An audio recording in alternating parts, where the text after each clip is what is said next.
大家好，欢迎大家来到真朋友真相栏目。那今天呢，我们要来聊一个中国互联网上极具争议的名字杨永信。那对很多年轻人来说他的名字等于是恐惧的代名词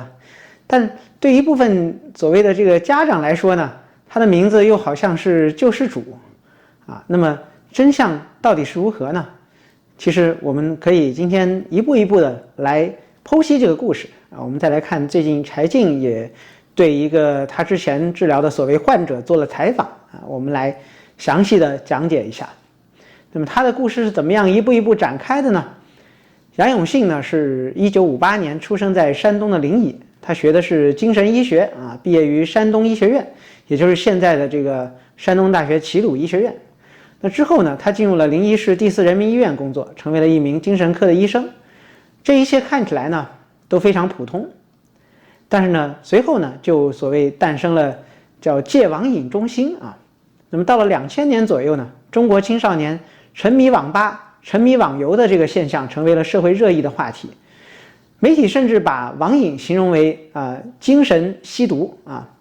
那么就在这个时候呢，2006年这个临沂的4院呢就成立了网瘾戒治中心，杨永信担任主任。他提出了用一种所谓的这个低电流治疗的方法来治疗网瘾。于是呢，大量这个焦虑的父母就把孩子送到了那里希望借助这个方法来拯救自己的孩子。那争议很快就浮出水面了事情开始变味。从2007年开始有孩子陆续在网上爆料说在治疗过程中被强制电击、被羞辱，还有各种体罚。这些控诉呢，在当时的网络论坛上炸开了锅。2009年呢，南方周末的记者就深入报道，让全国第一次看清了所谓的电击治疗网瘾这个真相。那一年的7月份呢，那卫生部就紧急下令全面禁止用电击来治疗网瘾。杨永信对外辩解说，电流很低，不会致命，只会有警示的作用。但是呢，这句话却没有平息舆论。同时呢，他也开始名声与争议并存。电击被禁止之后呢，临沂的网瘾中心并没有关闭，而是改名了青少年心理成长基地，继续在收治青少年。这一点柴静的新的采访也证实了那么只是说呢，他是说是不用电击换成心理矫正集体训练等等，但事实证明他仍然在用电击。杨永信这3个字已经成为了恐惧的象征很多曾经把这个孩子送过去治疗的家长这个孩子长大之后仍然公开的谈论他们创伤的经历，而不少网民呢甚至把杨永信变成了一种黑色的幽默。那么2010年代呢，中国社会就开始强烈批评各种所谓的戒网瘾的这个什么营地那很多民营机构都被曝光有这个虐待、打人，甚至造成悲剧，陆续都被取缔。然而呢，临沂4院的这个戒网瘾中心却依然顽强的存在。杨永信本人呢，也偶尔以专家的身份出现在电视或研讨会上。直到今天，他其实仍然在临沂活动，只是规模较小，但是争议从来没有停止过。所以杨永信的故事呢，折射出了那一代家长的焦虑那家长的焦虑、社会对网络的恐惧以及医疗手段的滥用，他的名字呢，注定会长期留在中国互联网的记忆里面。那我们再来看这个柴静最近做的这个采访，在阴影下杨永信受害者的讲述脚本。那为什么要讲这个故事呢？柴静最近的采访节目说今天要讲的故事和10几年前的一个名字有关他曾让无数家庭慌不择路，让一群少年陷入噩梦，直到今天仍然挥之不去那就是山东临沂的戒网瘾中心的主任、精神科医生杨永信这个杨永信。那么2009年呢，柴静在央视的新闻调查中第一次采访他。这么多年过去了，他依旧是一个巨大的谜团。那最近呢，这个柴静又再次联系到了一位当年的受害者，并且花了很长的时间说服他接受采访。那么他愿意用自己10几年来的伤痛揭开那段黑暗历史的真相。那这个所谓的戒网瘾治疗中心呢，要从2006年说起那么那一年呢，临沂市的第4人民医院成立了网络成瘾戒治中心，房间叫13号房这个杨永信担任主任，宣布用电击为网瘾少年醒脑。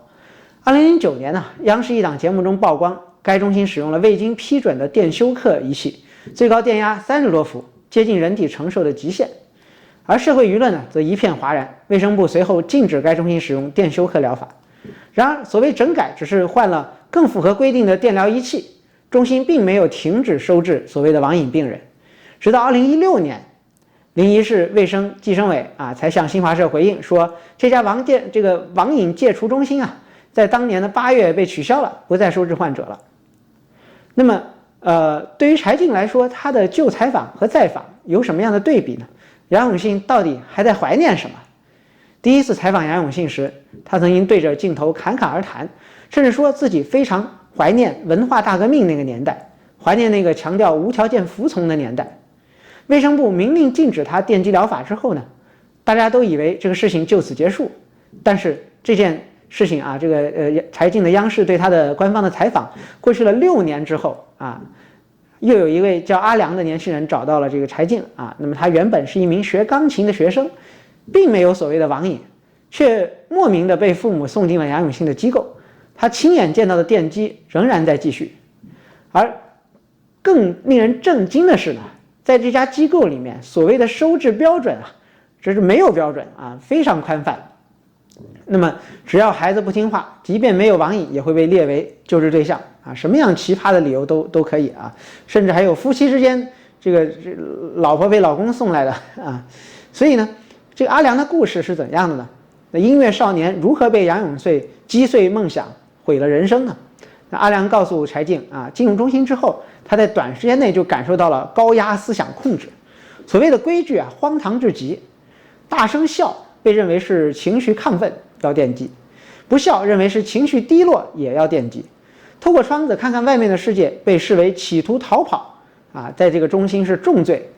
他试图逃跑，结果被所谓的家长特遣队包括他说这个当地的公安也配合都抓回来了。那4台机器同时给他电击，他形容那感觉就像钻头钻进了脑袋。而更让他痛苦的是，父亲竟然就是北京大学毕业的这个父亲竟然跪在了杨永信面前求情。他说那一刻他内心的支撑彻底崩溃了。他在走出中心10年后，几乎无法再碰钢琴。电击和这些荒诞的规则摧毁了他对于一切美好事物的渴望。他说自己的生活从那一刻起就被彻底折断了。还有另一位受害者还有被夺去青春的周琦。那类似的这个遭遇还不止阿良一个这个有新闻网站采访了另外一位叫周琦的受害者，他是2008年被父母送入临沂网戒中心的，只待了4个月，却留下了终身的伤痛。他第一次被电击时被绑在黑床上，7个人按住他的四肢嘴里塞着木头做的牙套。他对工作人员绝望地说：“你让我自杀吧。”对方却冷冷地回应说：“现在才电了20秒，还有3600秒呢。”那多年以后他依然半夜惊醒，手指无意识的颤抖，闭上眼就是当年那双按住他的头和手和贴在额头的电击。当时的中心不仅有电击还安排所谓的孝道课程，要求孩子和父母一起做游戏背孝经，甚至让周琦天天睡前要磕头200-300个，做得轻了，母亲就举报他感悟不深，于是他再次被送进13号房被电击。那么这个电击背后的系统是什么样的？它其实代表了严格的规则与集体控制。不仅是残酷的电击，这个中心还有近乎军队化的这种管理方式甚至比一般的军队还要严酷。此前的这个调查显示杨永信为了患者这个制定了所谓80多条禁令后来拓展到100多条。那不能告诉父母想回家，不能吃巧克力，甚至怀疑工作人员或质疑杨永信都是重罪，一旦违反就会被电击惩罚。按照官方的报道许多青少年是被父母或者所谓特遣队绑架般的送进去中心的，有的孩子在半小时内就又被带去电击痛得像无数的针扎在身体上，非常残忍。那卫生部门虽然在2009年就禁止了使用电击疗法，但中心呢随后改头换面这个投机取巧，换了个名字，说是低频脉冲疗法。不少患者反映这种新疗法比电击更痛。那面对严酷的这个制度以及互相举报的机制呢，许多孩子只能学会顺从，称杨永信为杨叔叔。好，那我们来看这个官方的态度和杨永信的退场那么在多年的舆论压力下呢，临沂网戒中心终于在2016年关闭。然而杨永信本人并没有受到法律的追究。2024年7月呢，临沂市卫健委工作人员对媒体表示，杨永信已经退休多年，绑戒中心在他退休前就被关闭了。网上预约页面显示他的名字只是这个技术顾问那么另一份中文维基百科的条目呢提到，2023年临沂市第4人民医院还声称杨永信仍然在医院工作，但2024年7月卫生部门的说法就是他早已退休。那这意味着这位被称为电击狂人、害人无数的所谓医生，平静的退休，未受到任何法律处罚，而且他早在2009年还获得了这个国家级的这个什么国务院特别津贴那么这个深层次的悲剧在哪里呢？我认为是在于制度与文化的值得反思的地方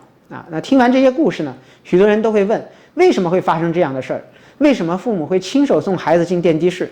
其实呢，当时关于网瘾的宣传让许多家长都非常恐慌，他们被各种专家洗脑，认为孩子不听话是网瘾，只能求助所谓的专家。而另一方面呢，社会缺乏对青少年心理健康的正确认识学校与家庭之间也缺乏沟通。当国家的这个部门的监管都形同虚设的时候，个人崇拜和文化大革命式的思维就再度显现，为杨永信这样的所谓医生提供了施暴的土壤。受害者的人生因此被改写，而施害者呢却得以安然退休，这正是制度性的悲剧我们来看这里面的记忆与追问那今天讲述这些故事呢，并不是单纯的为了揭开伤疤，而是不让我们忘记那些曾经被电击、被迫跪拜的少年已经长大，但他们的噩梦还在继续，他们等待社会的道歉与公正。那作为记者呢，柴静相信的是真实的力量，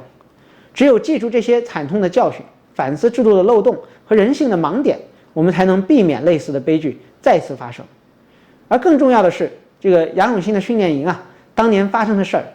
也许是中国当下和未来社会治理模式的缩影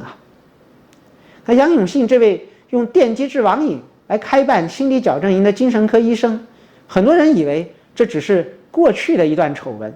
但是当你把它看成是一种治理模式的缩影的时候，你就会发现它其实像一面镜子，映照着中国当下甚至未来的社会发展方向。那第一幕呢，我们来看它的这个标签化那么在杨永信的中心呢，孩子一旦被送进去，首先这个不分青红皂白就被贴上了一个标签，叫网瘾患者。这意味着他们的话不再可信，他们的反抗也不再合理。想一想看，这是不是很熟悉呢？上访者被叫做滋事分子意见者被说成被境外势力控制，甚至一个普通网民只要发表一条错误方向的言论，就有可能被定义为有问题。先贴标签，再消声，对吧？再消音，那么就可以名正言顺地进行所谓的矫正了。而第二幕呢，是所谓的集体化那么心理矫正营里面呢，没有私人空间，只有集体的作息，每天军训一样的排队喊口号，检讨自己，监视别人。重点不是治疗，而是服从。这听起来是不是很像更大的社会意义的场景呢？在学校在所谓单位，在社会里，每个人都被要求跟着大队走，哪怕你心里有意见，也要学会在台面上服从的态度。第三幕呢，是善意的外衣。很多家长把孩子送去杨永信那里的时候，心里是很笃定的这是为你好。结果呢，孩子经历的是电击、羞辱和痛苦。那在家长眼里，这些手段呢，一下子都有了正当性。这不正是社会治理最熟悉的说法吗？那监控是为了安全，封口呢是为了稳定那限制呢是为了你的幸福。这一切暴力都被披上了善意的外衣，反抗就显得理亏了。第四幕呢，我们来对未来做一个大胆的预言。如果把杨永信的心理矫正营放大到社会的层面，你会看到什么呢？个体失去了发声权，只能被定义，集体纪律高于一切，个性必须消融，而暴力呢，披着爱、关心、为你好的糖衣。这是不是一个缩小版的社会的预言呢？那么有人说杨永信的矫正营就是中国治理模式的预言，从家庭到社会，从孩子到国民，逻辑都是一样的。当年那些被电击的孩子承受的是创伤，今天我们看到的可能是整个社会都在被一种心理矫正营的模式所塑造。问题是，当为你好成了统治的借口，谁来定义什么才是真正的好呢？而我们又还能不能保留一点自己的声音呢？好的，感谢大家关注我们的节目啊，我们会不定期更新，欢迎大家点击订阅小铃铛。那我们下一期再会吧。